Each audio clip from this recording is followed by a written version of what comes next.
मेरे प्यारे दोस्तों, स्वागत है आप सभी का आपके गुरुजी के चैनल एसपीजा चैनल पे। और आप सबों के लिए बहुत ही शानदार क्वेश्चन मैथ के लेके आया हूँ। और ये क्वेश्चन जो भी प्यारे भाई हमारे रेगुलर देखेंगे, जो भी मैं आप लोगों के लिए लेके आता हूँ, विश्वास मानिए उसे मैथ में मेरे प्यारे दोस्तों 100% मार्क आएंगे। और एक भी प्रश्न में आप लोगों का गलती नहीं होगा, क्योंकि ऑब्जेक्टिव क्वेश्चन आपके एग्जाम में भर भर के आते हैं। 100 क्वेश्चन आते हैं जिसमें 50 बनाना होता है।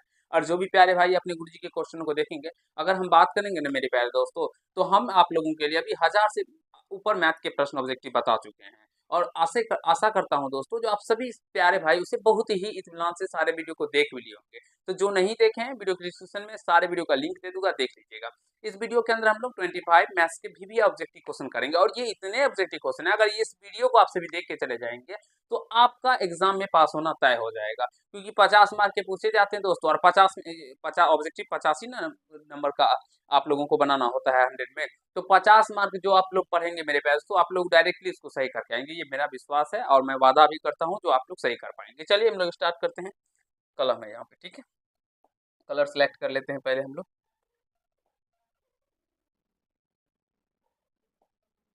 चलिए, यहाँ से देखिए कहा गया 64 पाई सेंटीमीटर स्क्वायर। 64 पाई सेंटीमीटर स्क्वायर क्षेत्रफल वाले वृत्त का व्यास है। क्षेत्रफल वाले वृत्त का व्यास क्या होगा? चलिए, यहाँ से तो ये क्षेत्रफल है किसका दोस्तों? वृत्त का। तो वृत्त का क्षेत्रफल कितना दिया गया? वृत्त का क्षेत्रफल कितना दिया गया दोस्तों? 64 पाई। सेंटीमीटर स्क्वायर को छोड़ दीजिए, ठीक है। अब इसका क्षेत्रफल क्या होता है दोस्तों? पाई आर स्क्वायर। क्षेत्रफल होता है पाई आर स्क्वायर। तो बराबर में 64 पाई हो जाएगा। अब पाई से पाई क्या होगा मित्रों? कट जाएगा। तो यहाँ से आर स्क्वायर क्या बचेगा? 64। तो स्क्वायर हटेगा तो रूट हो जाएगा। तो आर बराबर क्या हो जाएगा दोस्तों? 8। यानी कि व्यास का मान, सॉरी त्रिज्या का मान क्या निकल के आ गया? 8 निकल के आ गया। और हमें व्यास याद करना है, तो व्यास बराबर क्या होता है दोस्तों? 2r। यानी कि 2 गुना 8। तो 8 दूना 16। और ये सेंटीमीटर में, तो व्यास सेंटीमीटर हो जाएगा, यानी 16 centimetre. This will be right answer, option number B. जो भी प्यारे भाई ऑप्शन नंबर बी को दे रहेंगे वो सही हो जाएंगे। और इस तरह के क्वेश्चन आप लोगों के लिए बताते रहते हैं दोस्तों। अब आप लोगों के लिए ये तो जो हम आप लोगों को बता रहे हैं, ये प्रीवियस ईयर क्वेश्चन है, जिसमें कि जैसे अगर हम बात करें तो कोई हो सकता है 2021 में पूछा गया हो, 22 में हो, या 20 में हो, 19 में। हमने आपको बताया था 2015 से लेकर 2025 तक में जितने भी ऑब्जेक्टिव क्वेश्चन आपके एग्जाम में पूछे होंगे, वो सारे क्वेश्चनों का सोल्यूशन हम करवा रहे हैं आप लोग को इस वीडियो में, ठीक है। यानी कि इस वीडियो में नहीं, केवल इस ऐसे जो आते हैं आप लोग क्या, ठीक है, जो आता है आता है। तो मेरे प्यारे दोस्तों, इस तरह से वही क्वेश्चन है ये सब। अब मैं आप लोगों के लिए लेके आ जाइए। अब मैं आप लोगों के लिए जो लेके आने वाला हूँ वो क्या होगा? चैप्टर वाइज ऑब्जेक्टिव क्वेश्चन दोस्तों। हर एक चैप्टर का ऑब्जेक्टिव क्वेश्चन है। जैसे हम लोग चैप्टर 1 है, तो चैप्टर 1 में जितने ऑब्जेक्टिव क्वेश्चन होंगे उसके करेंगे। तो पहले 1 से लेके 50 तक के ऑब्जेक्टिव क्वेश्चन करेंगे, फिर 50 से 100 तक, इसे 50-50 करके ऑब्जेक्टिव क्वेश्चन चैप्टर वाइज लेके आऊंगा। अभी जो हम सॉल्व करवा रहे हैं, ये क्या है? मिसलेनियस है दोस्तों। इसमें सारे चैप्टरों का मिला हुआ है। वृत्त भी है, त्रिभुज भी है, त्रिकोणमिति भी है, बहुपद भी है दोस्तों, एपीजीपी भी है, यानी कि सारे स्टैटिक्स का भी है, तो मिला हुआ है, ठीक है। अब हम आप लोगों के लिए लेके आने वाले हैं, ठीक है, बहुत जल्द। यहाँ से कहा गया है त्रिभुज ए डी ई एफ। त्रिभुज डी ई एफ, यहाँ देखिए D E F, D E F. और त्रिभुज पी क्यू आर में दिया है P Q R. P Q R में दिया है कोण डी बराबर कोण क्यू, इसे क्यू कर देते हैं, ठीक है।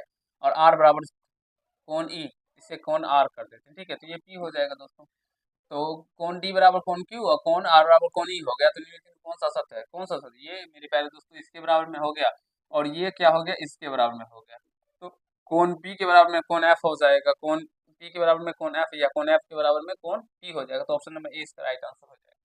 तो आप लोग इस तरह के प्रश्नों को डायग्राम बना के समझने का प्रयास कीजिएगा, तो बहुत ही आसानी से बन जाएगा। चलिए नेक्स्ट क्वेश्चन। कहा गया समीकरण युग्म इतना का हल है, इसमें से कौन सा हल होगा दोस्तों? तो ए वन बटे ए टू निकालिए। ए वन बाई टू क्या होगा? 2 और बटे ए टू क्या है यहाँ से 4। तो 4 एक 4, 4 दूना 2 दूनी 4, 1/2। फिर B one by B two निकालिए। इस तरह के प्रश्नों को ऐसे ही बनाना होता है दोस्तों। बी वन क्या है? 3 और बी टू क्या है? 6। तो 3 का 3, 3 दूनी 6, ये भी 1/2 निकल के आ गया। और सी वन बाई सी टू निकालिए। तो ये 5/15 आएगा। माइनस का आएगा, इधर आएगा तो माइनस का, लेकिन माइनस तो कट ही जाएगा, इसलिए डायरेक्टली 5/15। 5 एक 5, 5 3 15। तो यहाँ से 1/3 है। चूंकि आप दो दोस्तों देखेंगे ना, तो a1/a2 बराबर है b1/b2 के, और नॉट इक्वल टू है c1/c2। तो जब कंडीशन हो a1/a2 बराबर b1/b2 और नॉट इक्वल टू c1/c2, तो इस कंडीशन में क्या होता है दोस्तों, तो समांतर रेखा को ये रिप्रेजेंट करता है। कौन सी रेखा को रिप्रेजेंट करता है, समांतर रेखा को। और जो समांतर रेखा आएगा तो नो सॉल्यूशन, कोई हल नहीं होंगे इसके, क्या होंगे दोस्तों, कोई हल नहीं होंगे।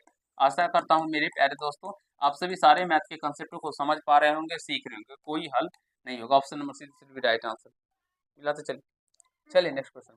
कहा गया यदि 65 तथा 115 का मौसम इतना हो के रूप में हो तो m का मान क्या होगा। तो 65 तथा 115 तथा 115 इसका HCF जब निकालेगा ना दोस्तों, HCF क्या है, 65 था 115 का जब HCF निकालेगा ना दोस्तों, तो ये निकल के क्या आता है, यहाँ से 13 पचे 65 और यहाँ से ये 5 गुना 10 5 23 पचे 115 यानी 5 निकल के आ जाएगा। इसका HCF क्या निकल के आ जाएगा मित्रों, 5। लेकिन अगर हम प्रश्न में बात करेंगे ना, प्रश्न के अकॉर्डिंग अगर बात करेंगे तो प्रश्न में आप लोग का HCF इतना दिया गया, तो यानी कि 65 m माइनस का 117 इक्वल टू क्या हो जाएगा 5, क्योंकि ये दोनों HCF ही है। अब यहाँ से 65 m बराबर क्या हो जाएगा ना दोस्तों 5, और ये इधर आ जाएगा प्लस का 117, 5 ही आ रहा है ना, ये थोड़ा सा इधर उधर लग रहा है। 115 ही है, देखिए तो ऑप्शन में, क्वेश्चन में 115 नहीं होना चाहिए, यहाँ पे देख लीजिए एक बार क्वेश्चन सही है, 117 यहाँ पे ना, हम बोल लेते हैं 117 ही मेरे प्यारे दोस्तों, यहाँ पे 117 है, ठीक है। अब यहाँ से अगर बात करेंगे 117 है, तब इसका जब HCF निकलेगा तो ये 13 निकल के आएगा, और यहाँ से ये क्या है, ये भी 13 हो जाएगा, यहाँ से ये भी क्या होगा दोस्तों 13। तो यहाँ से 65 m बराबर क्या हो जाएगा दोस्तों, इन दोनों को ऐड कर दीजिएगा, जोड़ दीजिएगा तो 20 10 30 130 हो जाएगा, और ये 2 मरते 65 दोनों 130 कट जाएगा, तो m का मान यहाँ से क्या निकल के आ जाएगा, तो this will be right answer, option number B हो जाएगा। जो भी प्यारे भाई ऑप्शन नंबर बी दिए होंगे वो सही हो जाएंगे। तो इस तरह के प्रश्नों को कैसे किया जाता है अपने एग्जाम में सीखिए, और इस तरह के प्रश्न आने की संभावना है दोस्तों, ठीक है। चलिए नेक्स्ट क्वेश्चन, 2 10 20 का लौसत तथा मौसत का अनुपात है। जब हम लोग HCF निकालेंगे सबसे पहले 2 10 20 का दोस्तों, ठीक है, तो इसका HCF क्या हो जाएगा, अगर हम 2 से बात करेंगे तो 2 ही होगा, HCF 2 हो जाएगा, और LCM क्या हो जाएगा, LCM इसका हो जाएगा मेरे प्यारे दोस्तों, इसका LCM हो जाएगा 10 20 का तो होगा 20, और ये यानी कि 20 हो जाएगा। तो लौ सौ 20 तथा मौ सौ क्या होगा 2, तो 2 1 2 2 से 10, तो 10 अनुपात 1, देखिए तो 1। 30 का मेरे प्यारे दोस्तों बी हो जाएगा, ऑप्शन नंबर बी। आराम से इसका HCF निकालेगा, 2 निकल के आ जाएगा, LCM निकालेगा 20 निकलेगा, और LCM HCF सारे प्यारे भाई को आता होगा निकालने के बाद। चलिए, निम्नलिखित में से कौन कोसेक थीटा के बराबर है। तो याद देखिए कॉस थीटा बटे साइन थीटा क्या होता है दोस्तों, कॉट थीटा, ये कॉट थीटा हो जाएगा। 1/sec थीटा इक्वल टू होता है कॉस थीटा, फिर 1/sin थीटा इक्वल टू होता है कोसेक थीटा, और यही हमें पूछा कौन कोसेक थीटा के बराबर, तो ऑप्शन नंबर सी सीधी राइट आंसर हो जाएगा। चलिए next question, 2 sin theta equal to 1, तो 3 cot 2 थीटा प्लस 3 का मान होगा, कॉट स्क्वायर होगा यहाँ पे,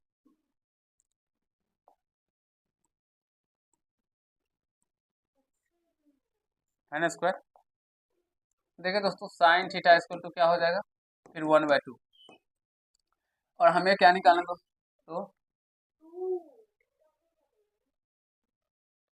अच्छा 2 थीटा ही है तो कोई बात नहीं, अरे यार 2 थीटा ही है तो चलिए रहने दीजिए। अब दोस्तों देखिए साइन थीटा इक्वल टू 1/2 है, तो यहाँ से थीटा का मान अगर हम पता करें तो क्या हो जाएगा 30 डिग्री, क्योंकि साइन 30 डिग्री का मान 1/2 होता है, तो 30 डिग्री।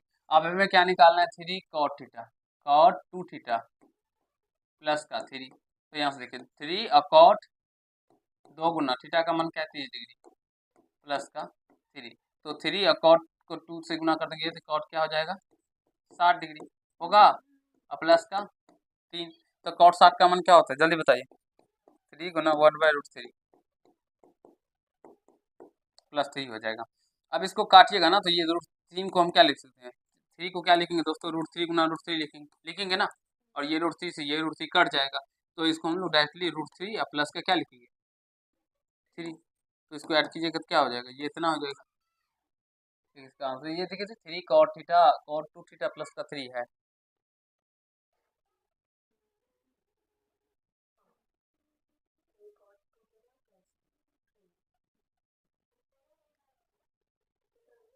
स्क्वायर करेंगे तो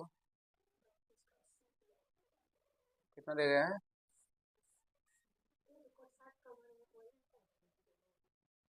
कॉट 60 का मन वही होता है, 33 का मन 1/√3, तो कॉट 60 भी तो वही होगा 1/3। अगर हम कॉट स्क्वायर कर देते हैं तो कॉट स्क्वायर करेंगे तो क्या होगा?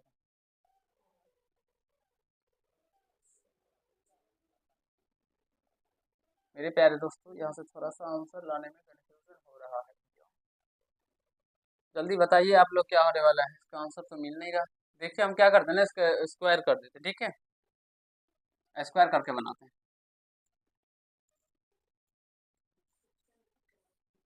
हाँ, क्वेश्चन भी गलत हो सकता है, इसमें कोई दिक्कत नहीं। देखिए यहाँ से दोस्तों, 3 cos स्क्वायर थीटा प्लस का 3, तो यहाँ से देखिए 3 और कॉट स्क्वायर थीटा, कॉट का मान 60 यानी कि 30 डिग्री है, तो कॉट क्या होगा, कॉट स्क्वायर 30 डिग्री और प्लस का 3, तो 3 और कॉट स्क्वायर 30 डिग्री का मान क्या होता है, कॉट 30 का मान क्या होगा, √3, और इसका स्क्वायर हो जाएगा प्लस का 3। तो मेरे पास तो 3 और गुना √3 का स्क्वायर 3 प्लस का 3, तो 3 × 3 = 12 हो जाएगा। इस तरह ऑप्शन नंबर ए जिसमें राइट आंसर हो जाएगा। तो रहने दीजिए, यहाँ पे मेरे पास को स्क्वायर ही कर दीजिए, ठीक है,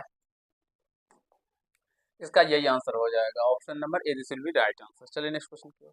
असंभव घटना की प्रायिकता होती है, असंभव घटना की प्रायिकता 0 होती है दोस्तों, आशा करता हूँ आप सभी समझ रहे होंगे।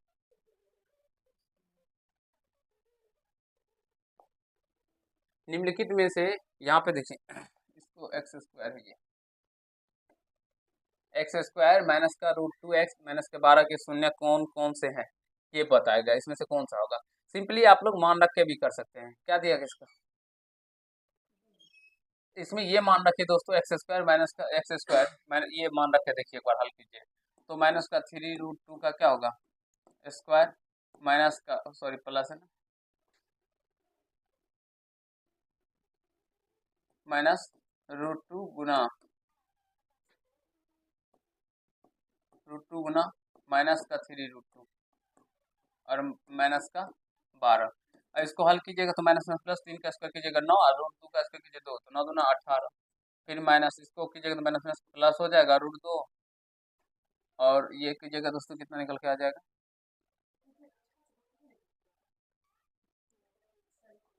माइनस माइनस प्लस होगा, √2 को √2 से कीजिए 2 और 3 दूना 6, माइनस का 12, यहाँ पे माइनस ही है ना, तो यहाँ से क्या होगा, 18 से 24 माइनस का 12, ये तो जीरो आ ही नहीं रहा है, तो इसका मतलब ये तो ये नहीं होगा मेरे प्यारे दोस्तों, क्योंकि ये नहीं ना आ रहा है, इसका मतलब ये समझ जाइए, जो ये वाला टर्म तो फिर एक्स वाला कोई यहाँ पे ये भी माइनस में, ये √2 है, यहाँ पे भी है, तो कोई मिस्टेक तो नहीं कर रहे क्या?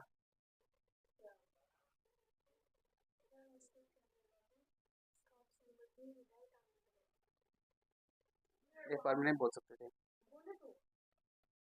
ये नहीं होगा दोस्तों, क्योंकि इसका घटाने पे जीरो आ नहीं रहा है, देखिए जीरो नहीं ना आया, अगर जीरो आ जाता तो होता, तो ये नहीं होगा। तो जब आप लोग चेक कीजिएगा दोस्तों, तो इनमें से हमें, क्योंकि यहाँ पे भी माइनस का 3√2 है, तो ये भी नहीं होगा एक्स का मान। अब ये देखते हैं एक बार रख के, ठीक है, तो माइनस का 3/√2 है, तो यहाँ से एक्स स्क्वायर माइनस का 3/√2 का क्या करेंगे, स्क्वायर, माइनस का √2 इंटू एक्स, एक्स का मान माइनस का 3/√2, और ये माइनस का 12। अब इसको सॉल्व कीजिए, माइनस का स्क्वायर माइनस में प्लस 3 का स्क्वायर 9/2, √2 का स्क्वायर कीजिएगा 2, फिर यहाँ से माइनस √2 से √2 का माइनस का प्लस हो जाएगा 3 माइनस का 12। अब यहाँ से देखिए जीरो आ रहा है, 2 एलसीएम आ जाएगा, तो 9 प्लस 3 दूना 6 माइनस का 12 दूना 24, ये भी जीरो नहीं आ रहा, तो ये भी नहीं होगा, तो ऑप्शन नंबर डी इसका राइट आंसर हो जाएगा, इनमें से कोई नहीं, क्योंकि कोई भी आंसर मिल ही नहीं रहा है दोस्तों, तो इसलिए इसका right answer option number D हो जाएगा। वृत्त का सबसे बड़ी जीवा होती है, वृत्त का सबसे बड़ा जीवा दोस्तों केंद्र पर से खींचा जाता है, ये पूछा भी जाता है, वृत्त का सबसे बड़ा जीवा क्या होता है ना, ये केंद्र है तो इस पे से खींचा जाता है, और इसी को हम लोग क्या कहते हैं, व्यास भी कहते हैं। वृत्त की सबसे बड़ी जीवा को क्या कहेंगे दोस्तों, व्यास कहेंगे। क्या कहेंगे, व्यास, यानी option number C this will be right answer. का बहुलक, देखिए 2 कितना बार आया यहाँ पे, एक ही बार, एक बार, फिर 3 देखिए कितना बार है, एक बार, एक बार है, 7 देखिए कितना बार है दोस्तों, एक बार, 2 बार, 3 बार, 3 बार, 9 कितना बार आया है, एक बार, तो इसका आंसर 7 हो जाएगा, जिसकी बारंबारता सबसे अधिक हो बहुलक होता है, तो option number C this will be right answer.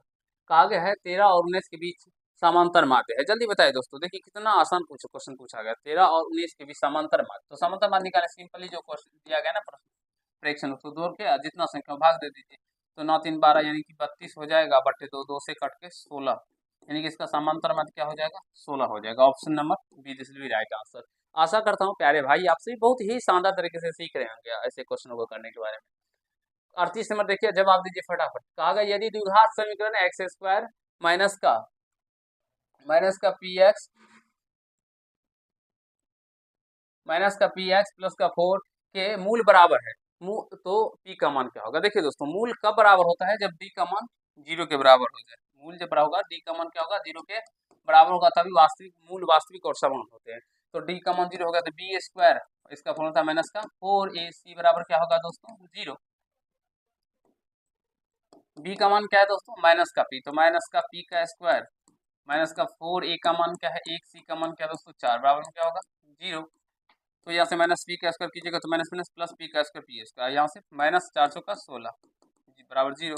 तो पी स्क्वायर बराबर क्या हो जाएगा, ये 16 इधर आएगा तो माइनस प्लस में हो जाएगा, तो पी बराबर क्या हो जाएगा, स्क्वायर हटेगा तो प्लस माइनस अंडर रूट 16। तो पी बराबर क्या होगा दोस्तों, प्लस माइनस अंदर रूट 16 का वर्गमूल 4।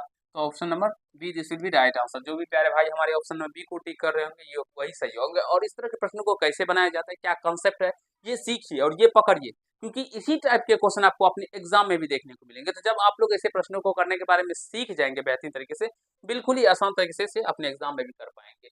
कहा गया है यदि ए और बी अभाज्य संख्या हो तो ए और बी का लॉसर होगा। यहाँ पे कभी कभी आपको पी और क्यू भी देखने को मिल सकता है, एम और एन भी देखने को मिल सकता है। यदि एम और एन अभाज्य संख्या हो तो ए और बी का लॉसर क्या होगा। सिंपली लॉसर पूछा जाए, गुना कर देंगे, ए और बी का गुना कर देंगे, ए भी हो जाएगा। पी क्यू पूछा जाए, क्योंकि अभाज्य संख्या मान लीजिए 2 है और एक अभाज्य संख्या 3 है, तो इसका जब एलसीएम निकालेंगे तो ये निकलेगा नहीं दोस्तों, ठीक है। तो मल्टीप्लाई करना होता है, तो गुना करके ही लिखना होता है, तो इस तरह से निकाल सकते हैं। एक्स वाई, बिंदु एक्स वाई की दूरी मूल बिंदु से दूरी क्या होता है दोस्तों, इसका फॉर्मूला ही होता है under root x2 minus x2 plus X का स्क्वायर प्लस वाई का square, X square plus Y square under root X square, ये होगा दोस्तों ऑप्शन नंबर। ये इधर रूट नहीं होना चाहिए, एक ही में रूट लगा रहेगा इस तरह से, under root X square plus का वाई स्क्वायर। चलिए जल्दी जल्दी जवाब दीजिए। कहा गया है एक समबाहु त्रिभुज एबीसी की एक भुजा 12 सेंटीमीटर की ऊंचाई का फॉर्मूला होता है दोस्तों √3/2a, तो √3/2 गुना ए का मान क्या है 12, तो 2 से 2 छक 12 और सेंटीमीटर है तो सेंटीमीटर, तो 6√3 सेंटीमीटर हो जाएगा, 6√3 सेंटीमीटर। आई होप मेरे प्यारे दोस्तों आप सभी ऐसे प्रश्नों को करने के बारे में सीख रहे होंगे और अगर एग्जाम में आएंगे तो उसे कर पाएंगे। जल्दी जल्दी आप सभी कमेंट कीजिए कि आप सभी समझ पा रहे हैं या कहीं से कोई दिक्कत हो रहा है। मुझे नहीं लगता है कि ऐसे प्रश्नों में आप सभी को कहीं से कोई दिक्कत होता होगा। एक समय कहा गया यदि समीकरण 3x माइनस वाई बराबर 5 तथा 6x माइनस 2y बराबर के तो कोई हल नहीं हो तो के का मान क्या होगा। इसमें कहा गया कोई हल नहीं है, तो कोई हल कब नहीं होता है दोस्तों, जब a1/a2 बराबर होता है b1/b2 के और नॉट इक्वल टू c1/c2 होता है दोस्तों, ठीक है। a1 का मान क्या है, यहाँ से 3, a2 क्या है दोस्तों, यहाँ से 6 बराबर b1 क्या है माइनस का 1 और b2 क्या है यहाँ से माइनस का 2, c1 क्या है दोस्तों 5 बटे और इधर c2 क्या है के, ये नॉट इक्वल टू होगा। तो अब देखिए ये तो बराबर ही होंगे, तो माइनस से माइनस कट जाएगा और ये भी 3 का 3, 3 दूना 2 ही होगा, 1/2 ही होगा। तो आप किसी को बराबर कर सकते हैं, यानी 1/2 बराबर नॉट इक्वल टू 5/k होगा। क्रॉस मल्टीप्लाई कर दीजिएगा तो के नॉट इक्वल टू क्या होगा मेरे पास, तो 10, यानी के का मान 10 के बराबर हो सकता है, यानी ऑप्शन नंबर सी दिस भी राइट आंसर हो जाएगा। आशा करता हूँ आप सभी समझ रहे होंगे। भूमि से एक 100 सेमी की ऊंचाई तथा 60 डिग्री के उन्नयन कोण पर उड़ती पतंग की डोरी की लंबाई क्या होगी। देखिए दोस्तों 100 मीटर की ऊंचाई पे कोई पतंग उड़ रहा है, मान लीजिए यहाँ से 100 मीटर की ऊंचाई पे यहाँ पे कोई पतंग उड़ रहा है, ठीक है। ये पतंग इस तरह से मान लीजिए ये पतंग है, उड़ रहा है यहाँ पे। अब यहाँ से कहा गया है जो ऊंचाई तथा 60 डिग्री के उन्नयन कोण पे, 60 डिग्री के उन्नयन कोण,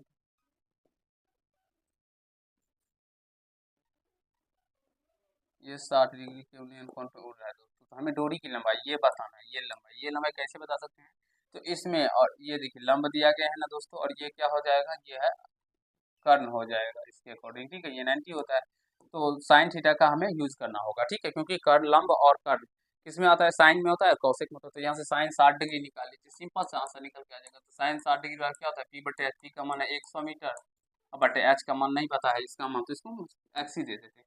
अब साइन 60 का मान क्या होता है, √3/2 बराबर में 100/x, क्रॉस मल्टीप्लाई करिएगा तो √3 को x गुना होगा तो √3x बराबर में 2 को 100 गुना कीजिएगा तो 200। तो यहाँ से x का मान क्या हो जाएगा दोस्तों, 200/√3।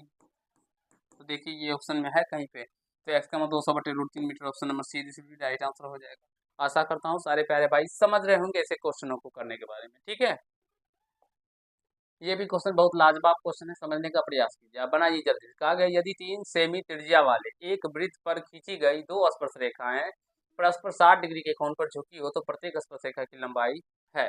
देखिए दोस्तों, यहाँ से एक वृत्त है 3 सेंटीमीटर त्रिज्या का, 3 सेंटीमीटर, यहाँ से भी इसको भी हम 3 सेंटीमीटर करते हैं, ठीक है। 2 स्पर्श रेखा है दोस्तों, थोड़ा सा इसको मिटाते फिर से करना पड़ेगा।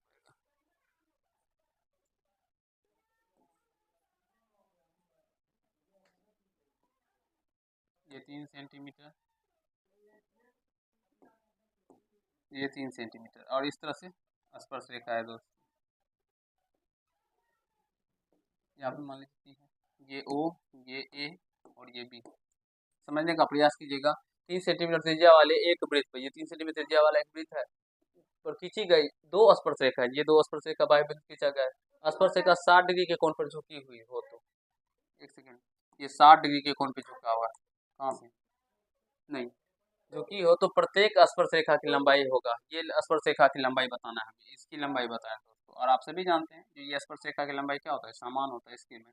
हम क्या करते हैं, यहाँ से एक रेखा खींच देते हैं, ये रेखा क्या करता है, इस सामने वाले कोण को 2 बराबर भागों में बांट देता है। अब 2 बराबर भागों में बांटेगा तो ये 30 डिग्री होगा दोस्तों, तो ये भी क्या होगा, 30 डिग्री ही होगा। अब हमें ये दिया गया है, ये क्या 3 सेंटीमीटर, ये क्या हो जाएगा, यहाँ पे 90 डिग्री का कोण बनाता है ना, त्रिज्या स्पर्श रेखा के साथ 90 डिग्री का कोण बनाता है। तो ये समकोण त्रिभुज बन जाता है एक तरह से, ओ बी पी में, ओ बी पी क्या हो, समकोण त्रिभुज। और हमें क्या निकालना है, ये निकालना है दोस्तों, ये निकालना है, ठीक है। तो आप समझिए ये हमको निकालना है, यानी स्पर्श रेखा निकालना है, तो ये दिया गया है। और ये क्या होगा, कर्ण होगा, ये क्या हो गया मेरे प्यारे दोस्तों, ये लंब हो गया, तो ये क्या हो गया, आधार हो गया। तो 10 का हमें फॉर्मूला लगाना होगा इसमें, तभी निकलेगा। तो 10 30 डिग्री क्या होगा दोस्तों, पी बट्टे बी, यहाँ से 30 है ना, तो ये पी बटे बी, तो ये क्या हो गया 3 है बटे बी, बी का मान इसको निकालना है, इसको हम बी ही छोड़ देते हैं, ठीक है, क्योंकि यही ज्ञात करना है। अब 10 30 डिग्री का मान क्या होता है, 1/√3 बराबर क्या होगा, 3/, बी जाइए, यहाँ से क्रॉस मल्टीप्लाई करेंगे तो बी बराबर क्या होगा, 3√3, और यही इसका आंसर निकल के आ जाएगा। देखिए 3√3 सेंटीमीटर, जल्दी आइएगा, 3√3 सेंटीमीटर निकल के आ जाएगा। तो मेरे प्यारे दोस्तों ये सब कंसेप्ट है, थोड़ा सा इसको सीखना होगा, और इस तरह के क्वेश्चन हम बहुत बार बता भी चुके हैं आप सभी को। तो आशा करते हैं कि आप सभी को सारे पार्ट्स को देखे होंगे, सीखे होंगे। जल्दी से बताइए इसका आंसर क्या निकल रहा है आप लोगों को, फटाफट फटाफट जवाब दीजिए। 45 नंबर, मैं आप लोगों के लिए 1 सेकंड का समय देता हूँ।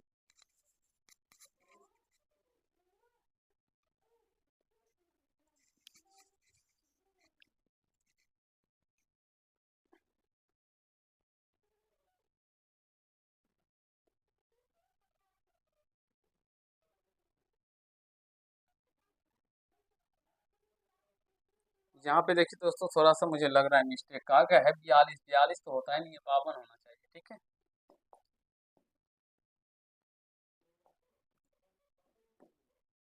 52 ताशों की एक गड्डी को अच्छी तरह फेंट करो, उसमें से यदृक्ष एक पत्ता निकाला जाता है तो काले रंग के बादशाह होने की प्रायिकता क्या होगी। देखिए दोस्तों कितना आसान क्वेश्चन है, काले रंग के बादशाह, आप सोचिए जो क्या होगा इसका, काले रंग के बादशाह, काला रंग कितना का बादशाह क्या होगा दोस्तों। तो देखिए काले, अगर बाल इसमें कुल परिणाम का बात करेंगे हम लोग, कुल परिणाम,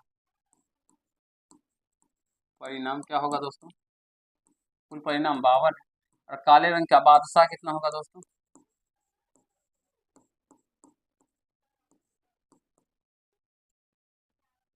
तो काले रंग की बादशाह 2 हो जाता है दोस्तों, तो इसलिए 2 होगा। तो यहाँ से जब प्रायिकता निकालेंगे हम लोग, प्रायिकता,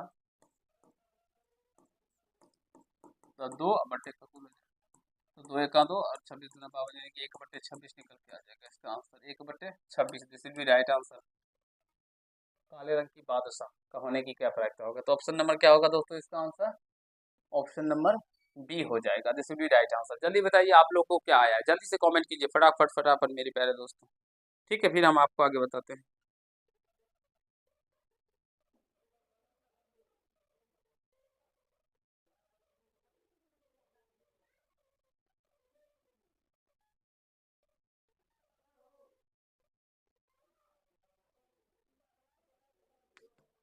चलिए नेक्स्ट क्वेश्चन की ओर चलते हैं। कहा गया है साइन होगा, यहाँ पे सॉम दे दिया। देखिए कितना टाइपिस्ट महोदय हमारे मिस्टेक करते हैं यार, क्या कैसे लिखते हैं भाई। साइन 63 डिग्री बटे कॉस 27 डिग्री। देखिए साइन 63 डिग्री बटे कॉस 27 डिग्री। अब इन दोनों को जोड़ने पे 90 आ रहा है दोस्तों, तो ये कट जाएगा, लेकिन हम फिर भी आपको समझाते हैं कैसे होगा। ये साइन 63 डिग्री अब बटे कॉस को ऐसे छोड़िए, कॉस 90 में से कितना घटाएंगे तो दोस्तों 27 आएगा, तो 63 डिग्री घटाने पर तो यहाँ से साइन 63 डिग्री ऊपर वाला सेम, और sine 90 degree minus theta equal to cos, sorry cos 90 degree minus theta equal to क्या होता है साइन थीटा। तो साइन और थीटा के जगह पे 63 डिग्री है तो 63 डिग्री। अब साइन 63 से साइन 63 कट जाएगा दोस्तों, एक मर्द में तो क्या निकल के आ जाएगा एक। तो this is right answer option number B. जो भी प्यारे भाई इस तरह के क्वेश्चन देखेंगे साइन कोसो और यहाँ पे इन दोनों को जोड़ने पे 90 आ रहा है तो सीधा काट के एक दे दीजिएगा। कागज दिखा दो पर इतना कि शून्यक है। अब हमें शून्यक निकालना है। देखिए एक्स स्क्वायर प्लस का 1/6 इंटू एक्स माइनस का 2 शून्यक निकालने बराबर में 0। अब 6 से ना गुना कर दीजिए सारे टर्म में, जो भी हो इसे एलसीएम लेके गुना किया जाता है। तो 6 से गुना करेंगे तो 6x² प्लस इसको 6 से गुना कीजिए, 6 से 6 कट जाएगा तो एक्स, फिर यहाँ से माइनस का 12 इक्वल टू क्या होगा दोस्तों 0 हो जाएगा। अब यहाँ से देखिए बरछा का 72 72 हुआ दोस्तों। समझने का प्रयास कीजिए, क्योंकि इस लास्ट टर्म को इसके फर्स्ट टर्म से क्या होता है गुना होता है, तभी उसको तोड़ा जाता है। तो 72 को अब हम इस तरह -72, ठीक है, इस तरह से तोड़ना है कि जोड़ने घटाने पे प्लस का एक एक्स होना चाहिए। देखिए 9 8 72, 9 8 72। अब देखिए प्लस में एक्स है तो ये प्लस होगा, ये माइनस में होगा। लेकिन जब हम इसका शून्य का बात करेंगे तो चिन्ह चेंज हो जाता है, ये प्लस में है तो ये माइनस में हो जाएगा, और ये माइनस में तो प्लस में हो जाएगा। यानी कि माइनस का 9 और प्लस का 8, 9 8 72। लेकिन थोड़ा सा ध्यान देने के बाद ये है, जो एक्स स्क्वायर में यहाँ से 6 से गुना किया गया है तो बट्टे में 6 भी देना है आपको, यहाँ पे इसके बट्टे में इसके बट्टे में। तो देखिए 3 से कट जाएगा, 3 दूना 6, 3 तिया 9, तो ये माइनस का 3/2, और यहाँ से भी 2 तिया 6, 2 चौके 8, तो यहाँ से हो जाएगा 4/3। तो माइनस का 3/2 और 4/3, option number B this will be right answer हो जाएगा दोस्तों। जो आएगा ना उसके नीचे में 6 भी देना, ये बट्टे में जो होगा एक का जो रहता है उसे 6 भी दिया जाता है इस तरह से, ठीक है। तो इस तरह से आप सभी बना सकते हैं, समझ सकते हैं। आशा करता हूँ प्यारे भाई आप सभी ऐसे प्रश्नों को करने के बारे में सीख रहे होंगे और कर भी पाएंगे अपने एग्जाम में। समांतर श्रेणी का 30वां पद है, तो प्रथम पद दिया गया है 10, सार्वंतर 4 माइनस का 10 कितना होगा -6 होगा, और हमें 30वां पद निकालना है, A30 निकालना है। तो क्या हो जाएगा a प्लस का 29D, ये फॉर्मूला होता है। a का मान क्या है 10 प्लस 29 और d का मान क्या है -6। तो यहाँ से 10 प्लस माइनस माइनस 9 6 का 54 का 4 हासिल 5 और 12 5 17, यानी कि मेरे पैर से माइनस का 1 से कितना निकल के आ रहा है यार, 4 माइनस का 10 होगा ना। ये प्रश्न थोड़ा सा मुझे गलत लग रहा है, देखिए एक बार क्वेश्चन नंबर 48 यही है क्या मेरे प्यार से। थोड़ा सा टाइपिस्ट महोदय जो होते हैं ना वो बहुत ज़्यादा प्रश्न लिखने की वजह से थोड़ा सा माइंड इधर उधर हो जाता है, तो एक दो प्रश्न मिस करते हैं। यहाँ पे 7 है ना, 7 है, और फिर अच्छा अच्छा उल्टा कर दिए हैं। देखिए दोस्तों इसको इस साइड इस तरह से, तभी तो मैं बोल रहा था ये एपी में है ही नहीं पहले, इस तरह से है ना। समझने का प्रयास कीजिएगा, आराम से समझ जाइएगा दोस्तों। देखिए डी का मान होगा 7 माइनस का 10, तो यहाँ से माइनस का 3 हो जाएगा ना। ए का मान 10 प्लस का 29 और डी का मान क्या होगा -3। तो 10 और 29 दिया कितना होता है 87, तो उससे घटेगा तो -77 77, यानी ऑप्शन नंबर सी आ जाएगा। देखिए दोस्तों सवाल थोड़ा सा इधर उधर होगा तो फिर प्रॉब्लम हो जाएगा, फिर इसीलिए समझने का प्रयास कीजिए। और इसी तरह के क्वेश्चन आपके एग्जाम में भी आपको देखने को मिलेंगे, तो ऐसे प्रश्नों को बनाना बिल्कुल ही सीखिए दोस्तों, ठीक है जल्दी से। टेन थीटा बराबर 8 क्या है दोस्तों 15 हो, तो कौशिक थीटा का मान देखिए, टेन थीटा का मान दिया गया ना कितना, 8/15। तो टेन थीटा P/V, तो P का मान 8 और B का मान क्या लिख दिया गया है 15। तो जब H निकालिएगा तो H यहाँ से 17 निकल के आ जाएगा, और हमें कौशिक थीटा निकालना है। तो cos थीटा का फॉर्मूला ही होता है h बटे का p, यानी कि 17/8 इसका आंसर। तो 17/8 जो भी प्यारे भाई हमारे ऑप्शन नंबर ए को मारे होंगे वही सही हो जाएगा। और ऐसे प्रश्नों को करने के बारे में सीखे। त्रिकोणमिति से दोस्तों 20 मार्क का क्वेश्चन पूछा जाता है, इसे इतना रगड़ कर पढ़िए जो 20 में 20 आप सही करके आएंगे अपने एग्जाम में, इस तरह से कॉन्फिडेंस लेवल के साथ। 1 से 100 तक की सभी प्राकृत संख्याओं का योग दोस्तों इसका फॉर्मूला होता है, वैसे ही जोड़ते रहिएगा ना तो सुबह से शाम हो जाएगा। इसका formula n into N plus 1/2 होता है, और n इंटू एन प्लस, और ये वर्गों का योग का क्या होता है?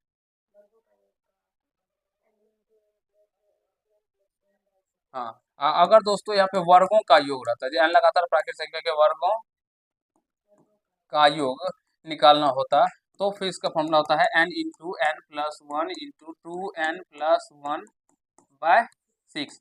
इनके वर्गों का योग होता है, घनों का भी होता है तो वो अभी छोड़िए, बस इतना याद रखिए। तो यहाँ से इसका n का मान क्या कहा गया है? 100 तक ना, तो यहाँ पे n का मान 100 ले लीजिए। 100 इंटू n+1, 100 प्लस 1/2 हो जाएगा। तो ये 2 से कट जाएगा 50 मत में, और जब इसको 150 गुना 100 एक आएगा, जब गुना कीजिएगा तो ये 5050 यानी 50 50 आ जाएगा। Option number B this be right answer हो जाएगा। चलिए नेक्स्ट क्वेश्चन पे चलते हैं। निम्नलिखित में से कौन अभाज्य संख्या है? 12 क्या है संख्या? भाज्य संख्या, ये 23 हो जाएगा अभाज्य संख्या, आप सभी जानते होंगे। ये 1 plus tan theta into sec theta into 1 plus cot theta into cosec theta, इसका मान पूछा गया है। इसका मान क्या होगा? आप सभी दोस्तों इसे हल करके बताइएगा, है? और इसको जब आप लोग हल कीजिएगा ना दोस्तों, देखिए दोस्तों हम थोड़ा सा करने का प्रयास। 1 प्लस टेन थीटा का मान क्या होता है? साइन थीटा बटे का cos theta, plus cosec theta को 1 बाय कॉस थीटा, इस तरह से। एक को पहले तोड़ते हैं फिर उसको भी तोड़ेंगे, ठीक है? तो यहाँ से कॉस थीटा एलसीएम आ जाएगा, और ये हो जाएगा cos theta plus sine theta 1, और ये यहाँ से क्या होगा? यहाँ पे ये 1, और ये इधर इसको अगर हम सॉल्व करेंगे तो 1 प्लस कॉस थीटा बटे साइन थीटा, और यहाँ पे कॉस थीटा साइन थीटा, तो ये हो जाएगा इस तरह से sine theta plus cos theta plus 1 हो जाएगा। बटे में क्या होगा? इस तरह से दोस्तों हो जाएगा, ठीक है?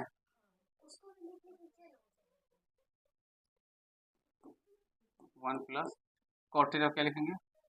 कॉस थीटा बटे का प्लस। अब देखिए दोस्तों cos theta plus sine theta plus 1 है, तो इसको डायरेक्टली आप काटिएगा कैसे? आप इसको कैसे कर सकते हैं ना, मल्टीप्लाई है।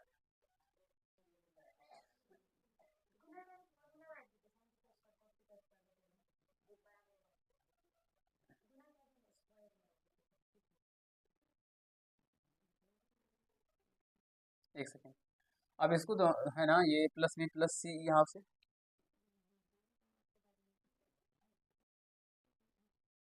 डायरेक्टली कैसे हम लोग गुना करेंगे यार? फिर कॉस को इससे प्रयोग करना पड़ेगा। टेन थीटा का साइन थीटा बटे cos theta plus cosec theta equal to 1 by cos theta. सवाल प्रश्न था ये ना, इसका मान पूछा गया है।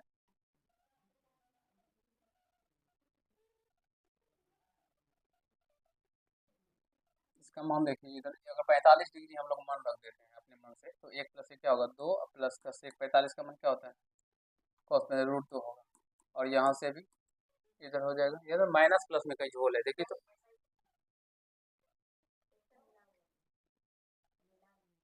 इधर भी क्या होगा दोस्तों? 2 प्लस, चलिए इधर भी 2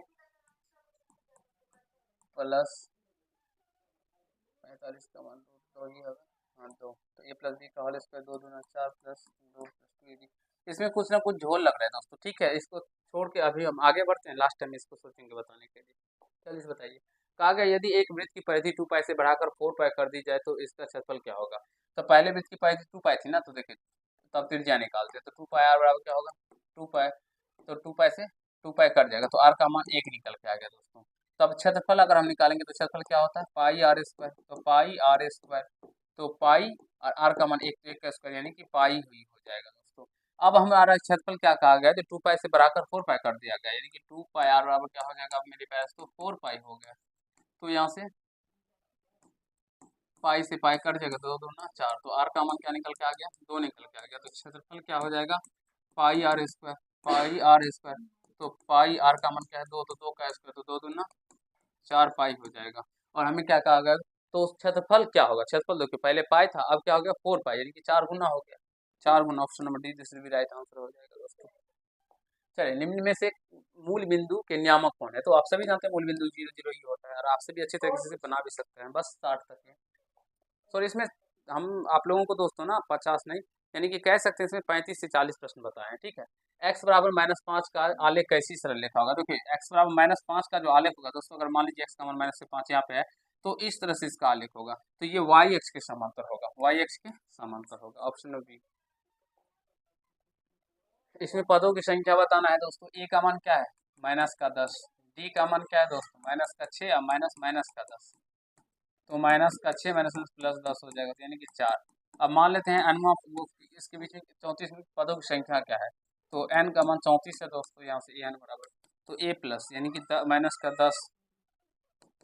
-10 प्लस n-1 इंटू डी का मान 4 बराबर में 34, तो ये माइनस में 10 है, n-1 into 4 equal to 34, minus में इधर है प्लस में 10 हो जाएगा, माइनस में 10 इधर है प्लस में 10 है, तो n-1 इंटू 4 इक्वल टू क्या होगा 44, तो 4 से कट जाएगा 11 मार्क में, तो n माइनस का बराबर 11, तो n बराबर क्या हो जाएगा दोस्तों 11 प्लस का 1, n बराबर क्या हो जाएगा 12, यानी कुल कितने पद हैं दोस्तों 12 पद। आई होप आप सभी समझ रहे होंगे, बहुत ही आसान क्वेश्चन है, किसी भी चैप्टर में आप सभी को तकलीफ हो ना तो जरूर कमेंट कीजिएगा दोस्तों, ठीक है। मन लगा के पढ़िए, क्योंकि अगर आप लोग एग्जाम की तैयारी कर रहे हैं और मन लगा के नहीं पढ़िएगा ना दोस्तों, फिर आपको कुछ नहीं होने वाला है, क्योंकि केवल 10th को पास करने के लिए पढ़िएगा तो फिर नहीं ना अच्छी बात है, क्योंकि गार्जियन इतने रुपये आप लोगों के पीछे खर्च करते हैं, माता पिता आपके, तो समझिए एक्स का नियामक 6 हो जाएगा, ऑप्शन नंबर 1, ये तो आसानी था।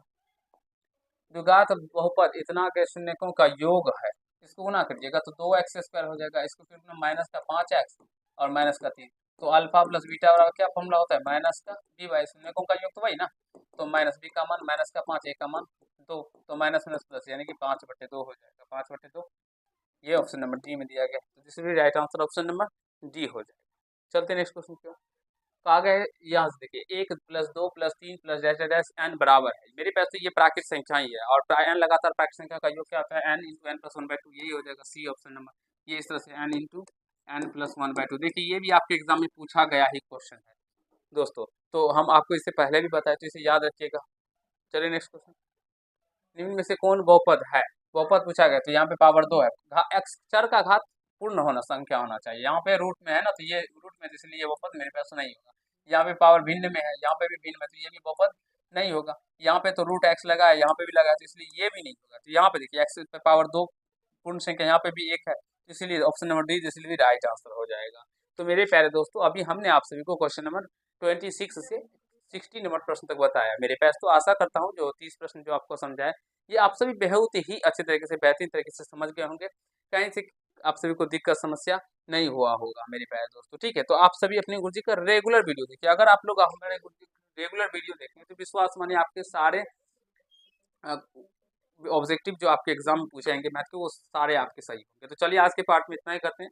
जो एक क्वेश्चन मैंने आपको छोटा लगता है, मुझे कहीं से हमारे जो टाइपिस्ट महोदय उन्होंने ही कहीं से मिस कर दिया होगा, या तो बुक में मिस किया होगा, फिर हम नेक्स्ट वीडियो में उस प्रश्न को आपको समझाने सिखाने का प्रयास करेंगे। तो चलिए आज के पार्ट में इतना ही करते हैं। अगर आप लोग को ये पार्ट अच्छा लगा हो तो वीडियो को लाइक कर दीजिएगा, चैनल पर नए चैनल को सब्सक्राइब करके बेल आइकन को प्रेस कर दीजिए, जिससे मेरे हर एक वीडियो का नोटिफिकेशन आप तक पहुंचता है। धन्यवाद।